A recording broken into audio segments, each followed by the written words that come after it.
皆さん、こんにちは。またお目にかかれて嬉しいです。私は横浜の工部館道場の師範代をやらせていただいている山口と申します。工部館道場というのは中島館長が創設された道場で、私の話ではなく、すべて中島館長の実体験、それを私は受け売りしてるだけなんですけれども、非常に生き生きとしたこれが合気道かというお話はできると思います。今回いろんな情報を集めてみるとですね、やっぱりどちらかというと合気道なんか役に立たないっていう情報が多いんですよね。もう弱いってことを認めた方がいいんじゃないかとかですね。それからじゃあ強いって言うんだったらリングに出てみろよ。いろんな無差別で誰でも出られるリングがあるんだから出てみろよ。本当に出たの見たことないじゃないかみたいな批判があるわけですね。だからそれに対して合気道の人たち何言ってるかって、どうやって対応してるかっていうと、いや合気道ってのは無駄に争わないんだとかですね、無用な争いに巻き込まれないんだとか、それから合気道は愛なんだとかですね、こんなことばかりなんですよね。だけども中島館長は警察官だったんですね。そうすると市民から数限りない応援、助けてくれ、暴漢が暴れてる、泥棒が入った、わけわかんないけども変な人間がうち入ってきた、こういう時にいや合気道が争わないんだって、こんな選択肢は絶対ないわけですね。全てそこへ自分が飛んでった。しかもですね、館長は自分から買って出た。よし俺が行くってですね、警察署にいた時ですけどね、なんか樹齢期っていうのがあるらしいんですね。そこでそういう情報が入るとですね、すっ飛んでいった。それで戦って相手を制圧して、それで今日の技はこれで良かったんだろうかと毎回反省されたんですね。それでだからですね、館長がもしおいでになったらですね、合気道強いって言うんだったらリングに出てみろよってに対してですね、館長はこう言われると思うんですよね。あんたたちそれだったら暗闇の倉庫に一人で入ってってみろよ。それで相手を制圧してみろよ。しかも傷つけずにですね、例えば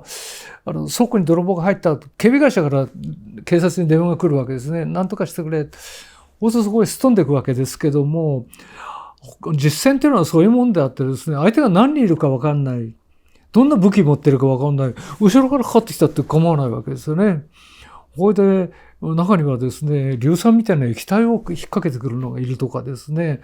それから館長をこうワイシャツ切られてですね、幅を薄く切られたらしいんですけども、そういう武器を持ってるのがいる。そういう中に入ってって、これで制圧した。しかも特別公務員陵虐罪っていうのがあって、相手を過剰に傷つけることはできないんですね。だからこんなの一発じゃないかって言うと、一発を殴るわけにはいかないんですよね。それから投げ飛ばして頭を打たせる、大外刈りでデーンってやってですね、バーンと相手が打つ。俺は勝ったっつってもですね、もう警察官の方がかえって罪を問われちゃうんですね。そういうところで実戦に合気道を使ってこられたのが中島館長なんですね。でもそこでね、皆さんこう疑問が出るかもしれないんですね。だってそんなうまい話があるの？だって合気道と相手をですね、殴ったり蹴ったりする方が早いですよね。手を取ったとかですね、体をひねったとか、こんなんじゃなくてバーンとやったらその方が早いですよね。でもそれをしないで制圧して傷つけない。そんなうまい話があるの？それがあるんですよね。それが前回話しましたけども、それを集約したのがですね、我々の道場ではやってるその基本動作という6種類の非常に単純な動作、全ての技を集約したのがですね、6種類に集約したんですね。複雑になっちゃうんですけども、我々の道場の上にですね、養心館道場っていうのがあって、そこに初田っていう館長さんがいたんですね。その方が開発されたあらゆる技を集約して6種類にまとめようと。基本動作っていうのは簡単に言うと、例えばこう構えて1、2、1、2、1、2。こういうことを繰り返しやるんですよね。こういう単純な動きですね。それを繰り返し何年も何十年も稽古の前にスタートの時ですね、5分なり10分なり続けてるんですね。こんなの簡単なものだとですね、もう飽きちゃいますよね。だけど我々なぜ飽きずに何十年も続けることができるかっていうと、この館長のですね、ような実際の経験、実践ですね、本当の実践に集約した基本動作なんだっていう自信があるからなんですね。で、例えば館長はですね、この雑誌があるんですけども、このインタビューでですね、実践に裏打ちされた、こういう実践というのは、今申し上げたような本当のルールのない、相手が何人いるか分かんない、どんな武器を持ってるか分かんない、電気もついてない、そういう実践のことを言ってるんですけども、それについて実践の経験をするたびにですね、武道としての実用性、合気道のですね、武道としての実用性を確認することができた。それで基本動作の見事さを身をもって体感したって言ってられるんですね。だからこのまで館長がここまで身につけるために身につけたのは、機動隊で1年間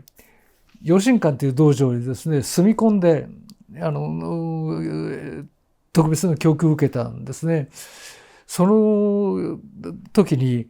は地獄道場って言われててですね、20人募集して1年数ヶ月でともかく10人に減らすんだっていう。だからもう徹底的に、しかも機動隊だからみんな体力に自信のある若手ですよね。そういう人たちをとことん鍛えて10人に減らしちゃうらしいんですね。そこへ生き残って1年間修行した。だけども、この最後に書いてあるんですけども、館長の始めた我々の道場っていうのは地獄を見ないで地獄道場の稽古を身につけることができる道場なんだっていうふうに書いてくださってるんですね。これ何かっていうと、今のようなですね、基本動作だけをやらせるから、例えば我々は稽古、慣れ合いの稽古をするな、インチキで倒れるな、それは上の人に失礼だっていうふうに館長は言われるんですね。倒れないのをどうしたら、どうすればいいのか。それはあなたが基本動作から外れてるからですよ。だから基本動作に戻れば必ず力を使わずに倒せるんですよ。だから確かに昔は地獄道場だったんでしょうけれども、我々は力を使わないで基本動作通りに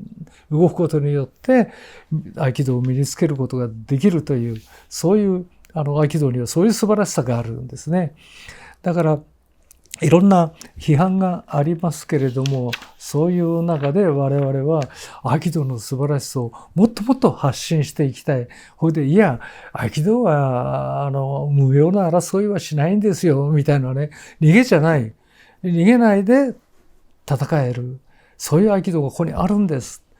ということをですね、日本中あるいは世界中に発信していきたいなというふうに思っております。今日は、ご清聴ありがとうございました。また次回もっともっと皆さん興味を持てるようなお話、実話を続けたいと思いますのでご期待ください。じゃあ失礼します。